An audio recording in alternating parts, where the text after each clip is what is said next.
Mav's Coffee Clarity with Denise is brought to you in partnership with Drive Media and Consulting and their premier sponsors. Subscribe on your favorite streaming platforms and share. If you just found us, welcome. And if you're a regular, welcome back.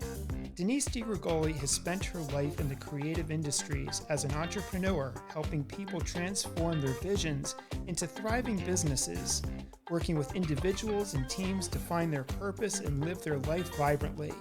On her pod, Denise delivers business intel and life hacks with wit and wisdom in short shots like a strong espresso with a solid sense of humor.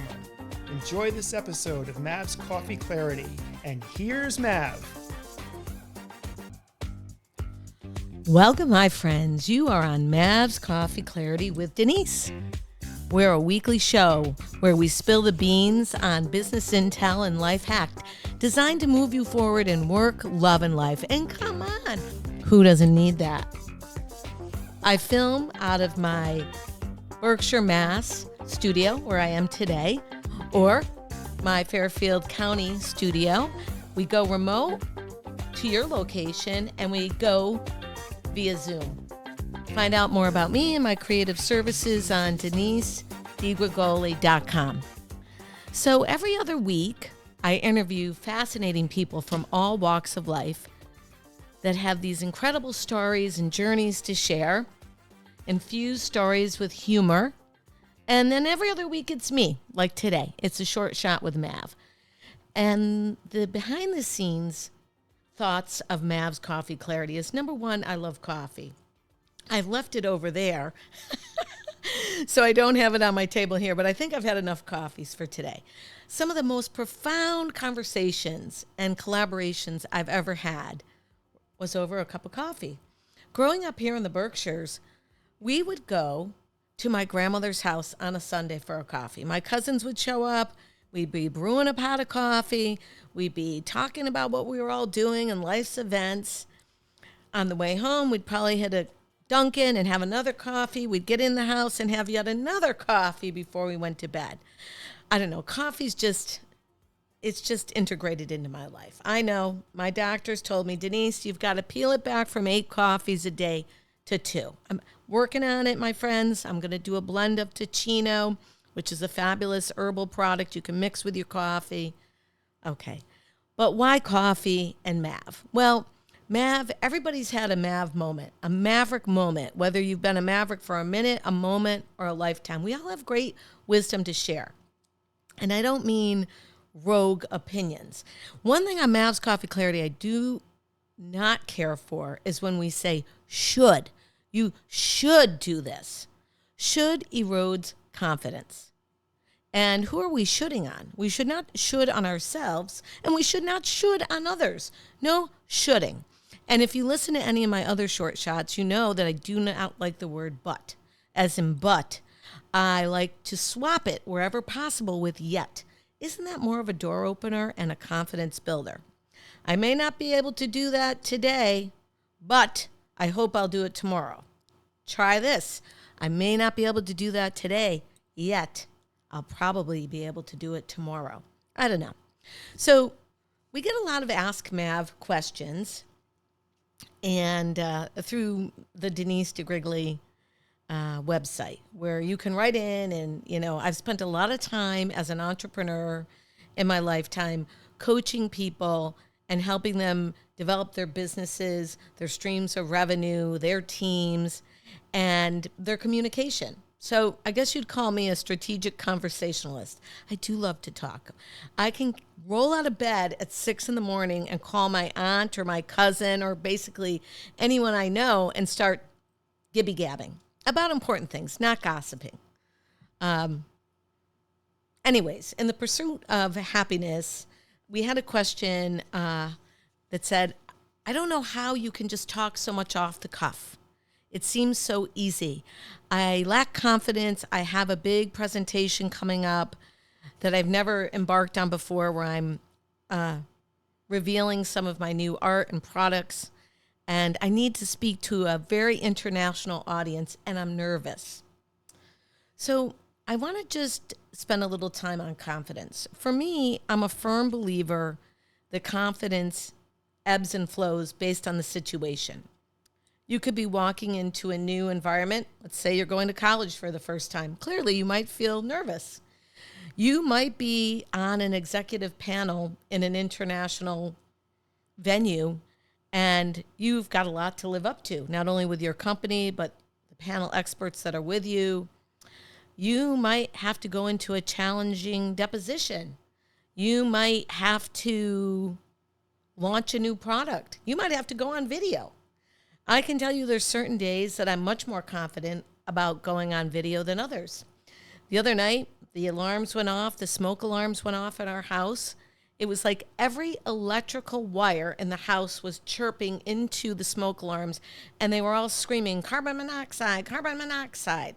So that day, once we figured it out and we tested the alarms and we got the rogue ladybugs out of the alarms, we got to bed at like 2:30 in the morning. I had an 8 o'clock meeting.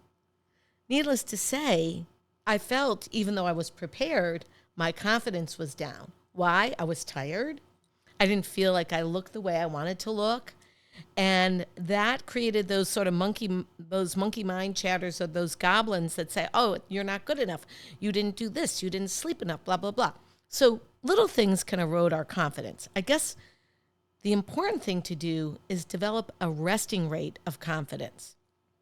Now, I don't really like the phrase, but I chuckle at it, resting bitch face, because we all have a resting energetic rate. You know if you're an introvert, you know if you're an extrovert, you know if you're in the middle, you know if certain days you're more extroverted than introverted.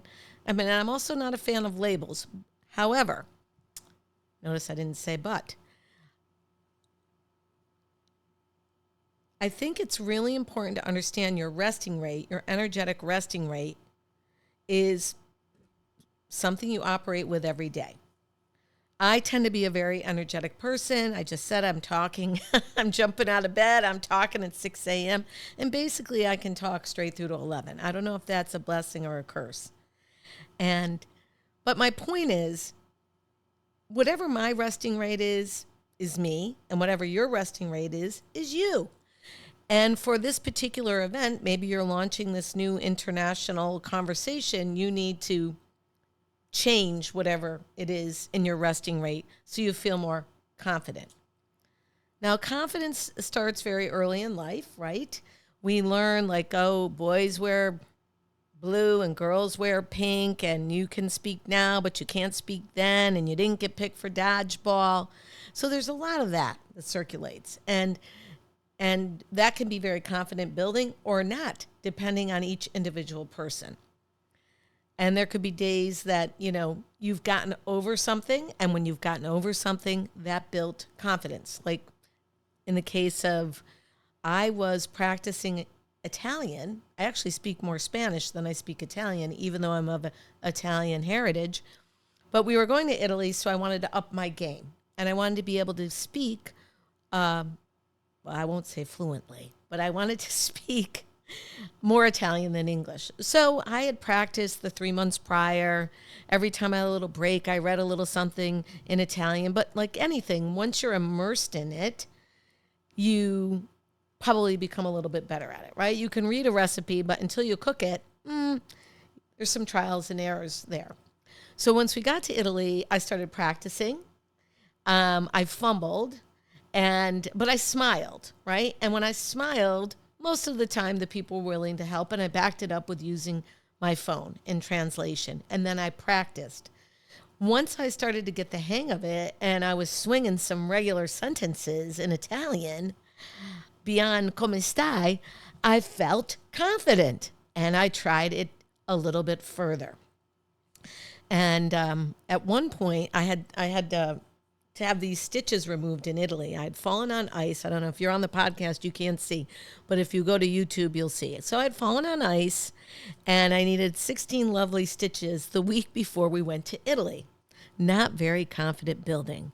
Having to get on an international flight with my arm in a sling in crowded spaces. But nonetheless, the doctor here in the U.S. insisted that I get the stitches out in Italy so that there wasn't overgrowth of skin. I know that's probably TMI for today. But anyways, After the first week there, I had to find an international doctor. And the cool thing was I had a little more confidence because I was speaking the language more. And it made that whole transaction a little more, I won't say easy, but fruitful. So when you're young, and they say this all the time, right? If you start skiing or practicing language or any number of things when you're young, it seems to set in a little bit easier. But you still can learn to ski at 47. There's someone I know that did that. No names will be mentioned, Mav. And guess what? When you've told yourself for years you can't do something, and then you go and do it, and you have even a little hair of success, you feel confident. And just like when I've spoke about the creative muscles, the more you use your creativity, it doesn't run out, it grows. The more you build your confident muscles, it grows. So yes, my friends, I learned to ski at 45. I was wonking along at 47. I could say I was pretty proficient at blues and greens at 50. So you have to keep practicing. However, I had always labeled myself as the girl that was non-athletic. Okay, I was the disco dancer back in the 80s in college, and my friends listening, you know who and where we were. Yet, once I embarked on something that was sort of like out of my wheelhouse, I wasn't supposed to do that, and I did it, wow. That led to getting over the fear of being on a paddleboard, which quickly led to paddleboard yoga. Just imagine doing downward dog, paddleboard yoga. You'd never been on a paddleboard in your life, 50 plus. Confidence building. So yes, you can have things in your childhood. Like I'd always make an effort to try to expose Ava to every sport there was to see where she landed. Ava being my daughter and Troy's daughter.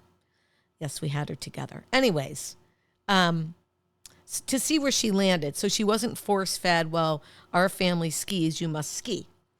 And she enjoyed tap dancing, soccer, basketball, was very good at, but landed on skiing. And from that, I said, well, I can't be the mom that just hangs out in the lodge. I want to be with her. Because I had her a little later in life, and I just wanted to be with her. And, of course, with Troy. So I took a lesson, and it was actually called Get Skiing at Jiminy Peak, and they taught me how to go down a mountain in one day. I never, ever, ever believed I could. So here's the deal with confidence. Number one, your support group is important. You know, I always say you're the sum of your 5 best friends. Number two, you've got to be willing, and you've got to have like a desire to know you need to improve something or try something new. And I'm a big person on curiosity. Curiosity opens the doors to problem solving and adventure and creativity. Trying new things leads to new confidence. So to my friend that says in my Ask Mav, I'm not very confident, what can I do? I would say, in my experience, you've got to get rid of any limiting beliefs and have a great structure around you so you can grow. And you've got to have a desire to want to grow. Now, if you're launching a new product or a service or a TED Talk or you're on a panel, okay, those are public speaking moments that definitely require confidence. But confidence is like the underpinning, like I said, your resting right. So I think it starts with empathy, right? You've got to be able to listen and hear and see other people so that well, this is my belief at least. You are more flexible. You're not so rigid in your beliefs, and you can try new things. When it comes to public speaking, I think body language is 70% of the conveyance. 30% is what you're saying. You have to approach it confidently. And I've worked with a lot of people. I've worked with like the highest level executives that are about to take the stage and are sweating behind the scenes. There's things that you can do to work up to that. Number one is practice. You absolutely, some of the best stand-up in the world has been written and practiced and practiced and practiced and delivered in such a way that it doesn't seem like it's practiced. Improv, which is what I'm kind of doing today, is talking off the cuff. Well, when you're going to do that, you have to have a deep knowledge of the subject matter. You also have to believe in what you're saying. You've had to have some real life experience yourself. You can't just, I can't just give you a dissertation on being an astronaut confidently because I've never been an astronaut. So there's a little bit of, when you're public speaking off the cuff, you've got to have a sincere interest in people and a sincere interest in humanity and whatever it is you're talking about. And I've seen many people, it's a multi-generational workforce, from the interns we've had in our businesses to people that are, in the later stages of their life and way past retirement. And confidence ebbs and flows. If you've got a medical illness, your confidence could be racked. If something's happened to someone in your family, your confidence could be racked. If something happened to you, definitely can hit you in the wrong way, can wreck your confidence. This is what I would say to that point, if your confidence is a little tripped up. Remember a time when you were most successful. And we've all been a maverick. I've said that. We've all been a maverick. So remember that time and try to bottle it up in your mind like the magic potion. Remember that success. Remember what you were doing. Remember how you felt. Remember how you looked. And bring that back into your foreground. That's a definite way. Because if you've been a success, and I'm sure you have, everybody's had one iota of success, if not a plethora of success.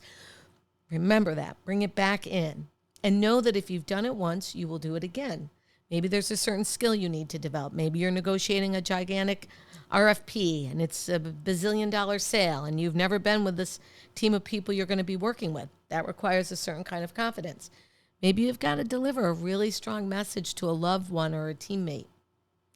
Maybe you've got to show up and do something you really don't feel comfortable doing. All these things require confidence. And confidence not to be mistaken with arrogance or entitlement. Confidence is you're confident, but you're not hogging the show. You're interested in other people. You want to share your gifts. You want to share your knowledge. You want to share your time. You want to share your interests. You want to share a laugh. You want to share a smile. Universally, 7 billion or 8 billion people in the world all understand a smile. So confidence, how can you restore confidence that's lost? Remember that you were at one time successful at something. Even if it was that one goal you scored in dodgeball, or the time you did paddleboard yoga, or I don't want to just make it all about my examples, but you think of your examples. And then maybe you need some skill development. Maybe you need some practicing. I definitely think self-awareness comes from self-reflection. Self-reflection, even a few minutes a day. What's happening good in your life? What's going right? We always acknowledge what's going wrong. Let's acknowledge what's going right. What are the gems in your personal toolbox of skills, soft skills, that you can tone up? Maybe it's public speaking. Maybe you want to learn a new course. Maybe you want to approach your finances different. Maybe you want to change the furniture in your house so the flow feels better. All these things are little door openers. So self-reflection. I personally like journaling. I have a book called The Daily Drive, an agenda for your mind, body, spirit, and lifestyle. That's an active meditation of writing things down, things that you're grateful for and things that you're grateful for as if they've happened. So it's a little proactive journaling practice with writing prompts and doodling and mind mapping. That's what works for me. But I think any form of journaling is great. Definitely you want to think about gratitude and you want to get yourself in the mindset of practicing, right? Maybe not Mozart's 10,000 mat hours here, but I think practicing any sort of skill to ramp up your toolbox is a good thing. So on Mav's Coffee Clarity, we seek to move you forward by spilling the beans. Those are my beans, my friends. We're a show designed to move you forward in work, love, and life. And in your life, we need confidence in all those areas, don't we? That's how we move forward. You can learn more about me at DeniseDiGregoli.com. You can find us on Apple, Spotify, SoundCloud, Amazon, wherever you listen to your favorite pods. Thank you for liking and sharing. If you're new, welcome. Glad to have you here. And if you're a regular, so glad to see you again. You know what I'm going to say. Peace out, my friends. Mav has got to get back to work. Hey, it's Denise over at Mav's Coffee Clarity.